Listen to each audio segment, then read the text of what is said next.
Hello ladies and gentlemen, and welcome to Skyrim Books. In this episode we will be reading A Brief History of the Empire, Volume 2. A Brief History of the Empire, Part 2, by Stronach Cthoi III, Imperial Historian. Volume 1 of this series described the brief lives of the first 8 emperors of the Septim dynasty, beginning with the glorious Tiber Septim and ending with the great-great-great-great-grandniece, Kentria II. Kentria's murder in Glenpoint while in captivity is considered by some to be the end of the pure strain of Septim blood in the imperial family. Certainly, it marks the end of something significant. Uriel III not only proclaimed himself Emperor of Tamriel, but also Uriel Septim III, taking the eminent surname as a title. In truth, his surname was Mantriaco, from his father's line. In time, Uriel III was disposed and his crimes revealed.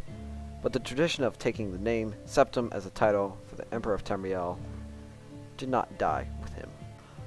For 6 years, the War of the Red Diamond, which takes its name from the Septim family's famous badge, tore the empire apart. The 3 combatants were the 3 surviving children of Pelagius II, Potamea, Sepphoris, and Magnus, and their various offspring.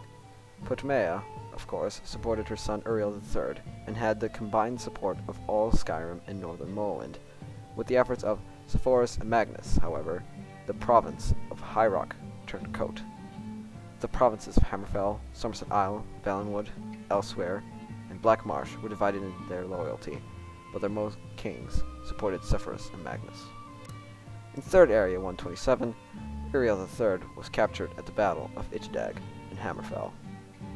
En route to his trial in the Imperial City, a mob overtook his prisoner's carriage and burned him alive within it. His captor and uncle continued on in the Imperial City, and by common acclaim was proclaimed Sepphoris I, Emperor of Tamriel. Sepphoris' reign was marked by nothing but war. By all accounts he was a kind and intelligent man, but what Tamriel needed was a great warrior. And he, fortunately, was that. It took an additional 10 years of constant warfare for him to defeat his sister Potamea and the so-called Wolf Queen of Solitude, who died in the siege of her city-state in the year 137. Sepphoris survived his sister by only 3 years. He never had time during the war years to marry, so it was his brother, the 4th child of Pelagius II, who assumed the throne. Pelagius III, sometimes called Pelagius the Mad, was proclaimed emperor in the 145th year of the 3rd Era. Almost from the start, his eccentricities of behavior were noted at court. He embarrassed dignitaries, often his vassal kings, and on one occasion marked the end of the Imperial Grand Ball by attempting to hang himself. His long-suffering wife was finally awarded the regency of Tamriel, and Pelagius III was sent to a series of healing institutions and asylums until his death in 3rd Area 153 at the age of 34. The Empress Regent of Tamriel was proclaimed Empress Kataraya I upon the death of her husband. Some who do not mark the end of the Septim bloodline with the death of Kentria II consider the ascendancy of this dark elf woman the true mark of its decline. Her defenders, on the other hand, assert that though Kataraya was not descended from Tiber, the son she had with Pelagius was, so the imperial chain did continue. Despite racist assertions to the contrary, Kataraya's 46-year reign was one of the most celebrated in Tamriel's history.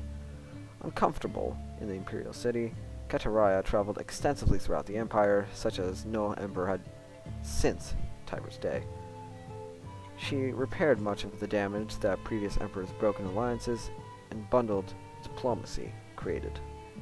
The people of Tamriel came to love their empress far more than their nobility did.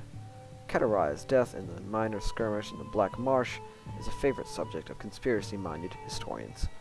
The sage Montalaius' discovery, for instance, was disenfranchised.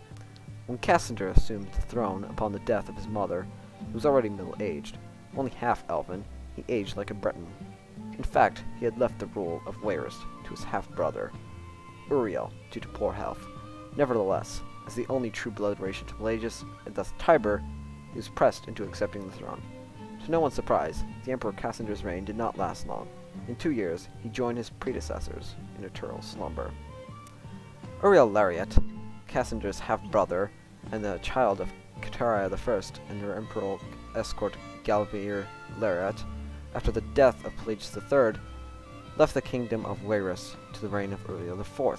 Legally, Uriel IV was a septim. Cassandra had adopted him into the royal family when he had become king of Wairest. Nevertheless, to the council and the people of Tamriel, he was a bastard child of Cataria.